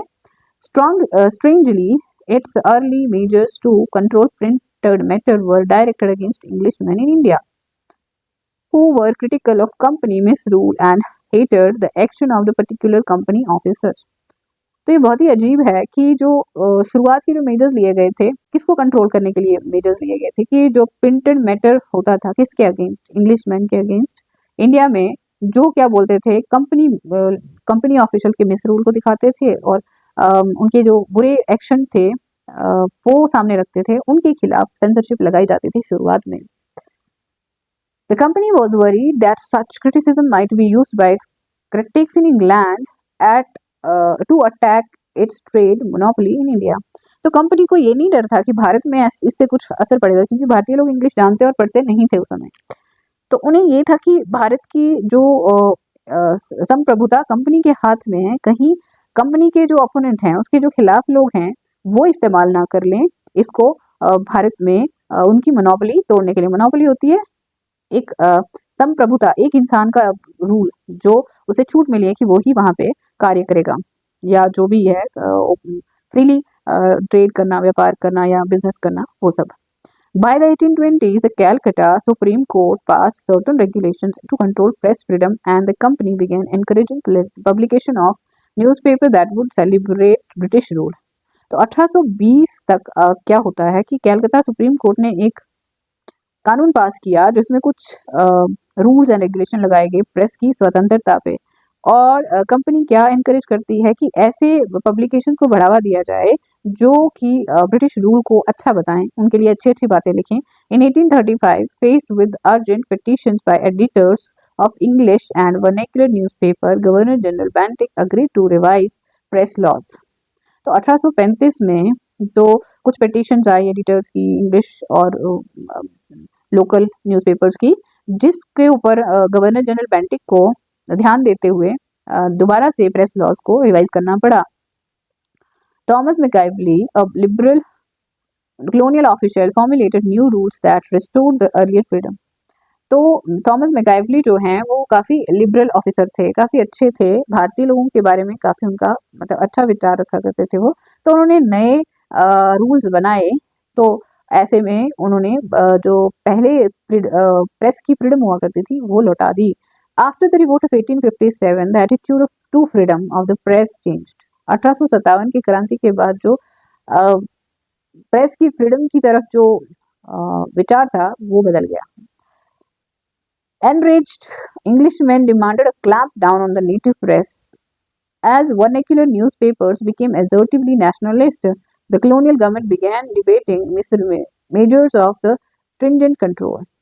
तो जैसे अब गुस्साए हुए इंग्लिश लोग जो थे उन्होंने बंद करने की सोची जो नेटिव प्रेस थी उनको, मतलब जो यहाँ की लोकल प्रेसेस थी उनको बंद करने की सोची। जैसे न्यूज़पेपर क्या कर रहे थे कि जो नेशनलिज्म को बढ़ावा दे रहे थे, गवर्नमेंट के अगेंस्ट काफ़ी ज़्यादा बातें कर रहे थे, तो कंट्रोल करना चाहते थे अब ब्रिटिशर्स पूरी तरह से इन न्यूज़पेपर्स को, हालांकि बंद ही करना चाहते थे वो। इन 1878 the vernacular press act was passed modelled on the Irish press law. तो जो 1878 में वर्नाक्युलर प्रेस एक्ट पास होता है, ये किसके ऊपर मॉडल था? इसका मॉडल बेस्ड था आयरिश प्रेस लॉ के ऊपर। तो ये क्या कहता है? It provided the government with extensive rights to sensor reports and editorials in the vernacular press. तो ये काफ़ी ज़्यादा ताकत दे देता है कानून प्रेस से जुड़े हुए जो थे उनको, जिससे वो क्या कर सकते थे, गवर्नमेंट क्या कर सकती थी, रोक सकती थी, रिपोर्ट कर सकती थी या बंद भी कर सकती थी जो लोकल प्रेस थे जो उनके अगेंस्ट बोलते थे उनको। From now on the government kept regular track of the vernacular newspaper published in different provinces. तो आज इस रिवोल्ट के बाद जो है गवर्नमेंट काफ़ी ज़्यादा जो है नज़र रखती थी वर्नाक्युलर न्यूज़पेपर्स पे, कहाँ कहाँ छपते हैं, क्या क्या छपते हैं और क्या छप रहा है न्यूज़पेपर्स में, काफ़ी इसके ऊपर ध्यान रहता था गवर्नमेंट का। When a report was judged as seditious, कोई भी रिपोर्ट अगर उसमें शंका दिखती है, कुछ भी खराब समझ में आता है, the newspaper was warned and if the warning was ignored, the press was liable to be seized and the printing machinery confiscated। तो ऐसे में अगर कुछ भी थोड़ा शक के दायरे में कोई भी बात आ गई तो प्रेस के ओनर को वार्निंग दे दिया जाती थी, धमकी दे दी जाती थी। अगर उन्होंने उसे इग्नोर कर दिया, नहीं ध्यान दिया, तो फिर क्या होता था कि प्रेस को सीज कर लिया जाता था और मशीनरी जो थी छीन ली जाती थी। Despite repressive measures, nationalist newspapers grew in numbers in all parts of India. बहुत सारे जो खराब मेजर्स होने के बावजूद भी जो नेशनलिस्ट यानी राष्ट्रीय न्यूज़पेपर जो होते थे वो बढ़ रहे थे, वो अलग अलग भारत के कोनों में। They reported on colonial misrule and encouraged nationalist activities। वो colonial रूल को, उसकी बुराइयों को रिपोर्ट करते थे और भारत में राष्ट्रवादी भावनाओं को बढ़ावा देते थे। Attempts to throttle nationalist criticism provoked militant protest। बहुत सारे नेशनलिस्ट क्रिटिसिज्म को दबाने और कुचलने की कोशिश करी गई थी। तो इससे किसको बढ़ावा मिला? मिलिटेंट प्रोटेस्ट को, मतलब अब उग्र रूप से लोग प्रोटेस्ट करना शुरू किए थे। Thus in turn led to a renewed cycle of persecution and protest। तो अब नया एक साइकिल शुरू हो जाता है हत्याएं करने का, मारने का और विरोध करने का। When Punjab revolutionaries were deported in 1907, Bal Gangadhar Tilak wrote with great sympathy about them in his Kesari। This led to his imprisonment in 1908, provoking in turn widespread protest all over India। Punjab में कुछ क्रांतिकारी थे, उन्हें क्या किया, उन्हें देश निकाला दे दिया गया था। तो बाल गंगाधर तिलक ने इसके ऊपर लिखा था काफ़ी हमदर्दी जताते हुए उन लोगों के लिए अपनी केसरी नाम की न्यूज़पेपर में, जिसकी वजह से उन्हें क्या हो जाता है, जेल हो जाती है 1908 में। और इसके बदले जब उन्हें जेल में डाला जाता है तो बहुत बड़े लेवल पे भारत में क्या हो जाता है, क्रांति शुरू हो जाती है, प्रोटेस्ट, विद्रोह शुरू हो जाता है, विरोध। बॉक्स क्या कहते हैं? Sometimes the government found it hard to find candidates for editorship of loyalist paper when senders, editors of the Statesman that had been founded in 1877 was approached. He asked rudely how much he would be paid for suffering the loss of freedom. The Friend of India refused a government subsidy, fearing that this would force it to be obedient to government command. देखो, ऐसे candidate को पाना आसान नहीं होता था, है ना? तो कुछ जो गवर्नमेंट के फेवर में हो सारे लोग, ऐसा तो इजी नहीं होता था। एक बार एक एडिटर ऑफ स्टेटमेंट मिल जाता है उनको, तो उन उसके पास पहुंचते तो वो बहुत गुस्से से उनको पूछता है कि भाई उसे अपनी स्वतंत्रता खोने के लिए क्या मिलेगा, क्या पे दी जाएगी उसके लिए। जो भारतीयता को मानने वाले लोग हैं या जो उनका फ्रेंड है, उन्हें रिफ्यूज कर दिया गवर्नमेंट की सब्सिडी को, इस डर से कि कहीं उन्हें गवर्नमेंट की बातों को, कमांड को ना मानना पड़े, हो सकता है वो कमांड सही ना हो आगे चल करके। The power of the printed word is most often seen in the way governments seek to regulate and suppress print. तो प्रिंटेड शब्दों की क्या ताकत है, ये इस बात से पता चलता है जब उसे सप्रेस करने के लिए पूरी कोशिश कौन करती है? गवर्नमेंट करती है।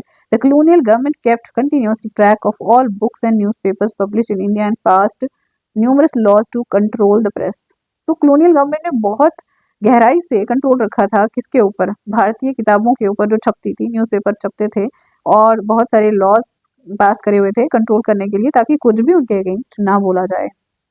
During the First World War, under the Defense of the India rules, 22 newspapers had to furnish securities. Of these, 18 shut down rather than comply with government orders.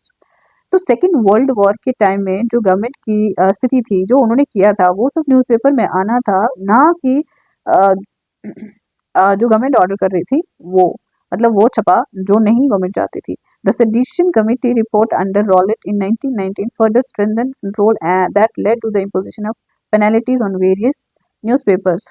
तो फिर अब गवर्नमेंट जो इस बात को लेकर नाराज थी या शक के दायरे में ले रही थी लोगों को कि वो जो गवर्नमेंट के अगेंस्ट बातें लिखी जा रही हैं उससे अराजकता फैल सकती है, तो उन्होंने रॉलेट एक्ट को लागू कर दिया और कानून और भी ताकतवर बना दिए गए ताकि न्यूज़पेपर को पूरी तरह से कंट्रोल में किया जाए, और पेनल्टीज लगा दी उन न्यूज़पेपर्स पे जिन्होंने गवर्नमेंट के अगेंस्ट या कंपनी के अगेंस्ट कुछ भी छापा था। At the outbreak of the second world war the defence of India act was pass. तो सेकेंड वर्ल्ड वॉर में जब स्टार्ट होता है तो उस समय डिफेंस ऑफ इंडिया एक्ट पास कर दिया जाता है, allowing censoring of reports of war related topics. तो इसमें ये था कि जितने भी युद्ध से जुड़े हुए टॉपिक्स थे उनके ऊपर रोक लगा दी गई थी, वो नहीं छपवा सकता था कोई भी। All reports about the quit India movement came under its purview. तो क्विट इंडिया से रिलेटेड जो भी रिपोर्ट्स होती थी वो भी नहीं छाप सकते थे, उसके ऊपर भी मनाही थी। इन अगस्त 1942 अबाउट 90 न्यूज़पेपर्स वर सप्रेस्ड। तो 1942 अगस्त में लगभग 90 न्यूज़पेपर को दबाया गया था, कुचला गया था कि उन्होंने गवर्नमेंट के अगेंस्ट अगर कुछ छपाया तो। गांधी सेड इन 1922, उन्होंने लिखा लिबर्टी ऑफ स्पीच, मतलब बोलने की स्वतंत्रता, liberty of press, freedom of association. तो वो कहते हैं कि बोलने की स्वतंत्रता, आपको एक्सप्रेस करने की स्वतंत्रता, इकट्ठा होने की स्वतंत्रता जो है, the government of India is now seeking to crush the 3 powerful vehicles of expressing and cultivating public opinion. तो वो कहते हैं कि जो भारत में कॉलोनियल गवर्नमेंट है वो अभी ये सारे तीनों ही, liberty of speech, liberty of press and freedom of speech and association जो है, वो दबाने की कोशिश कर रही है पूरी तरह से, जिससे कि भारतीय लोग अपनी बात को एक्सप्रेस ना कर सकें। The fight for swaraj for Khilafat means a fight for this threatened freedom before all else. उनका ये कहना था कि जो स्वराज की और खिलाफत की फाइट है उसका मतलब ये है कि जो हमारी फ्रीडम छीनी गई है उस सब के लिए ही ये फाइट है, यानी कि इन सब के लिए भी सेम फाइट है। तो इसके साथ ही हमारा जो चैप्टर है वो होता है समाप्त। इसी के साथ 10th की हिस्ट्री का लास्ट चैप्टर कंप्लीट हुआ। मिलते हैं अगले वीडियो में अगली क्लास के चैप्टर के साथ। तब तक के लिए आप लोग पढ़ते रहिए, आगे बढ़ते रहिए, और अगर कोई क्वेरी हो, कुछ पूछना हो, कुछ चैप्टर में कुछ समझ ना आए तो आप लोग कमेंट में फ्रीली पूछ सकते हैं, बोल सकते हैं। धन्यवाद।